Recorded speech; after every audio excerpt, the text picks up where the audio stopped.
This is my 151st cruise. That equivalates to about 622 nights at sea. Not that anybody's keeping track or counting over here. But I've been on a lot of wonderful and amazing cruises and had some really cool and great experiences that I wanted to come on here and reminisce and have story time with Brandon, the weekend cruiser, to share with you my top highlights over the 150 cruises that I've been on. Hey everybody, it's Brandon, the weekend cruiser, where I go on a weekend cruise just about every weekend to now the tune of 150 cruises. That is crazy to say out loud that I have now done 150 cruises. This is my 151st cruise. Now look, I'm not going to share some of my shenanigans. There's some of my really good memories that I can't share on YouTube. I'm not going to share everything, but I wanted to give you some of the highlights, starting in kind of the least important, going all the way down to the most important or most wonderful cruises that I have been on. The first thing that I reminisce about when I think of going on 150 cruises is I've been to 19 different countries on cruise ships. This is outside of the Caribbean. I've probably done about the same number of Caribbean islands, but I've done 19 countries outside of the Caribbean. My favorite cruise when I think about seeing the world, which is what I love to do, was when I did the Middle East cruise. So we were in Dubai for two back-to-backs, 7 nights, 2 7-nights back-to-back over New Year's Eve. So it had overnights on the ship at the end of the first sailing and at the beginning of the next one. So we got like 2 to 3 days in Dubai for that. But the best part is the ship pulled out for New Year's Eve, and we got to see all the fireworks going off of the Burj Khalifa, the El Arab Hotel. It was absolutely just gorgeous and such a rememberable experience for me. The second thing I think back on is the post-COVID era. And what I mean by that is I decided to start a YouTube channel. You know, I had not been doing a YouTube channel prior to COVID. When COVID came back out, we were on the restart. I was on the first cruise back in June on Adventure of the Seas. That's a great memory in and of itself. It's come back to cruise ships a year and a half later after the shutdown of cruise ships. But I decided to make a YouTube channel. What I didn't know is this channel would actually become a thing, that people would watch it. And that really started when I got COVID on board Freedom of the Seas for the New Year's Eve holiday going from 21 into 2022. And don't worry, not every story is going to be a New Year's Eve story. But I got COVID and I shared that experience with you all. And that's where the channel really started to take off. And so I think back to me taking a risk on sharing that experience. And you know, there for a while, I got known as the COVID guy. I even got called up on stage as a top cruiser on, I think it was Mariner of the Seas. And I walked up on the stage to get the certificate they give us. And the captain was like, "Oh, it's the COVID guy." And I was just like, oh, let's hope that that doesn't stick. And luckily, you all have hung out with me even more so since then. There's not a lot of COVID stuff anymore to talk about. And I'm glad for that. So I'm glad that the channel has moved past that. But what it really did for me as a content creator, and one reason that I really, talk about the post-COVID and specifically these videos, I started meeting people on ships after I posted those videos and say, "Brandon, you are the reason that I am on this ship. I knew what to expect. You took away the anxiety. You helped me understand." And I started going, holy wow, like people are watching this content and making decisions based on it. Like my mind was blown. It's still blown by that fact that you all trust me to share with you these experiences, what I've learned, and then make decisions based on it. So thank you for trusting me with that. And this is where I think started to realize the power of YouTube. And so I definitely think back on the post-COVID world with a big smile at this point. The third thing that I'm really excited about when I think back on all of these cruises is all of the wonderful guests that I have met. I've met so many wonderful people from all over the world. I've met Americans. I've sat at all German tables that we even had a WhatsApp group with for a while. I've sat with Aussies, with Brits, with people from all over the world. It would be hard pressed at this point for me to say, let's go to a country where I didn't actually know somebody. I feel like I know somebody in just about every single country. There's also been, I'll call them family groups. When I was younger, starting out being a solo cruiser, and not as sure of myself, that there were families that literally took me under their wing. It became kind of a running joke that I would go on cruises and there was always a family that'd be like, "Oh, you're like our adopted son." And I loved having that experience on cruise ships where I really got to bond with entire families, whether it was, the grandchildren, the parents, the grandparents, all of us would hang out and be really good friends.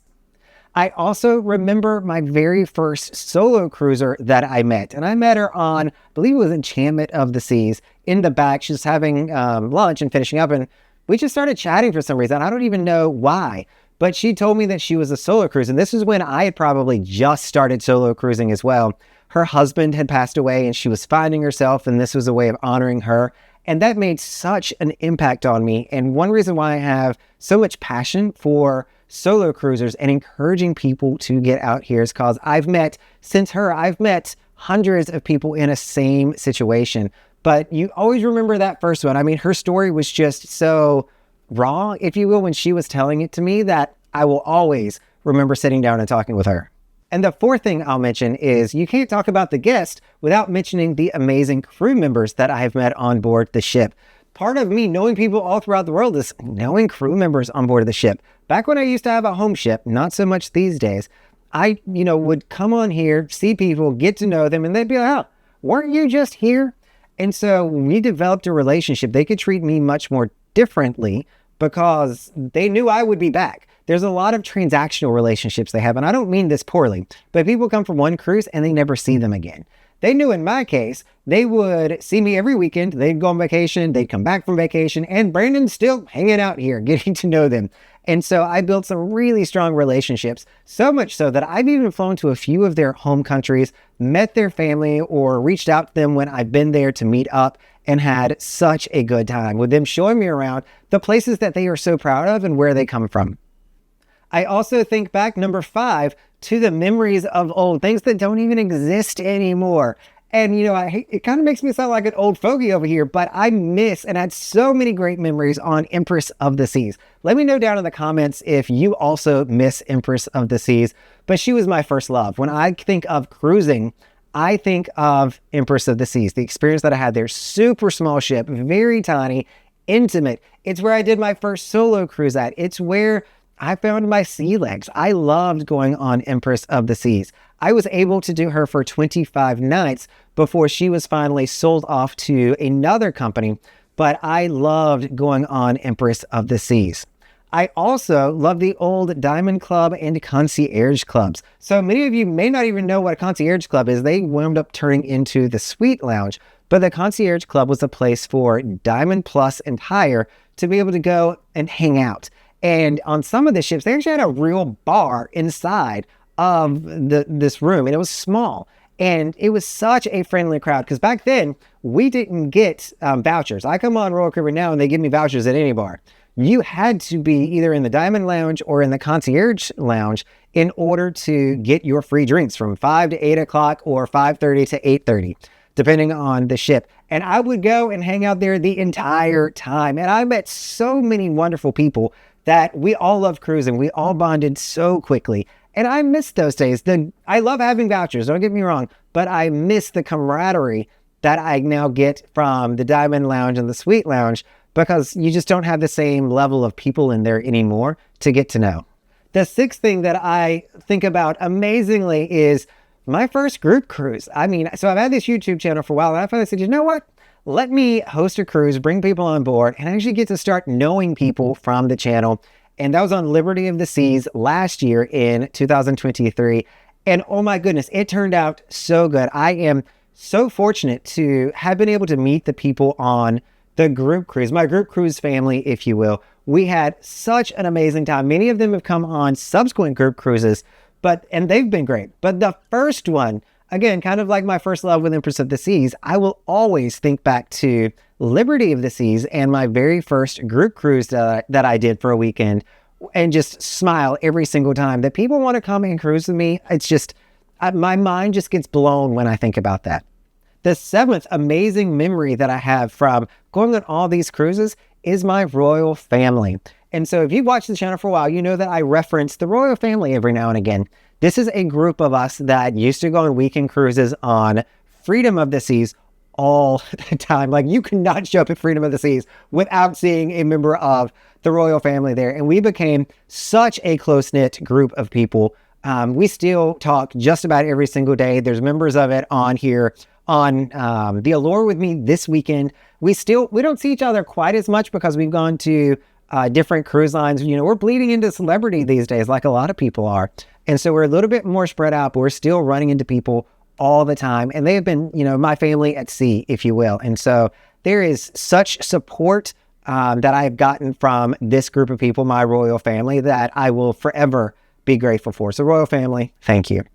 And this bleeds into my Pinnacle cruise. The 8th thing, and this is something that the royal family is really responsible for in making it memorable, is my Pinnacle cruise. So with Royal Caribbean, when you hit 700 nights in the Crown and Anchor Society, it's a big deal. Like, that is something to celebrate. That is a heck of an achievement. And I did it on August 20th of 2021, very soon after the restart from COVID, about a month and a half. And my royal family, with the concierge and the hotel directors on board, planned this through the wazoo. It was such an amazing event in the Diamond Lounge on Freedom of the Seas. I had probably 30 people, I imagine, that came on this cruise just to celebrate with me. They knew that it was my Pinnacle cruise, that we were going to do something, and they said they wanted to be there. And that meant the world to me that they showed up to support me and, you know, just spend time with me. That is probably, hands down, one of my absolute favorite cruises that will always be remembered. My 1400 cruise, not so much so. I have no idea what happened on that, or even where I was at this point. But my 700, I will for always remember that one. The 9th thing that I'll mention, this is going to surprise nobody that has watched this channel for a little bit, but my favorite cruises are those that I've done with my family. So as many of you know, I just got back last year in September of 2023, Explorer of the Seas, cruising the Mediterranean with my niece as well as my mom.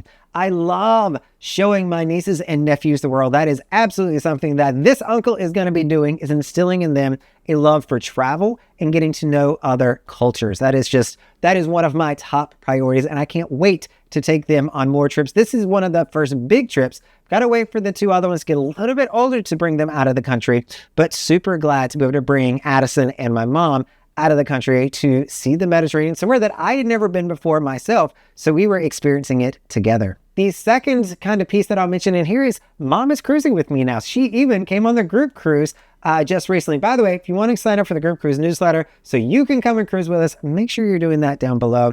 But Mom is trying to cruise with me. She's going to probably average about 4 or 5 weekends a year, which I think is wonderful. So she'll come down for 2-3 weeks in the fall, again in the spring, and we're going to get her on some cruises. So we just did Independence of the Seas for the group cruise, as well as took her on Celebrity Reflection. She's a celebrity kind of girl overall, I'll say, so I'm going to try to get her on more of those, but having a blast cruising with Mom these days.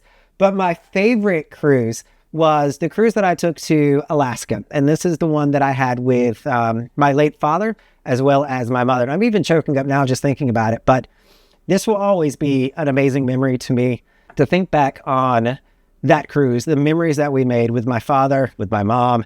We still talk about it to this day. My dad got off that ship just raving about how majestic Alaska was. It was always a passion of his to want to go there, and we were able to make that happen for him. And it's something that he literally talked about every single month since then, since we went on that cruise. And that is by far my favorite cruise, the one that brings back the absolute best memories.